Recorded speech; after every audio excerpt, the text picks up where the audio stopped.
ყველა ზღაპარი იწყება შემდეგი ფორმულირებით იყო და არა იყო რა ღვთის უკეთესი რა იქნებოდა სხვათა შორის საბჭოთა პერიოდში გამოცეულ ბევრ წიგნში სიტყვა ღვთის უკეთესი ამოღებული იყო რედაქტორების მიერ ნეტარატო რა ფილოსოფიური აზრი დევს ამ შესავალში ბუნებრივია ასე ჰაერზე არ გადაწყვეტეს რომ ამით დაიწყო ზღაპრები ჩვენ წინა იცით რა მოდი მაშინ ცოტა გავაგრძელოთ მე როგორ გრძელდებოდა ეგ სიტყვები იყო შაშვი მგალობელი ღმერთი ჩვენი მწყალობელი აი ყურეთ ამაზე თუ დაფიქრებულ ხართ რომ ქართველებისთვის ღმერთი არის მწყალობელი ის კი არა რომ ყოვლის შემძლე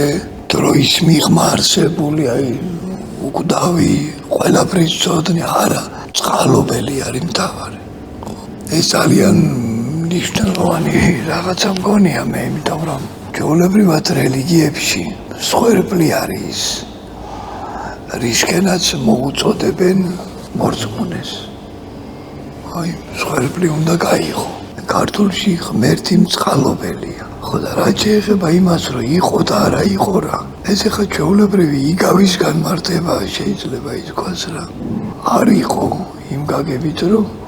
მოგონილი ამბავია მაგრამ იყო იმ გაგებით რომ აი თუ ამას ამ სიმბოლოების იქით შეხედავ რაც არის იყო მაშინ თუ პირდაპირ არ გაიგებ და იმას გაიგებ რასაც სიმბოლოების მიხედვით ეს ხაპარი გელაპარაკება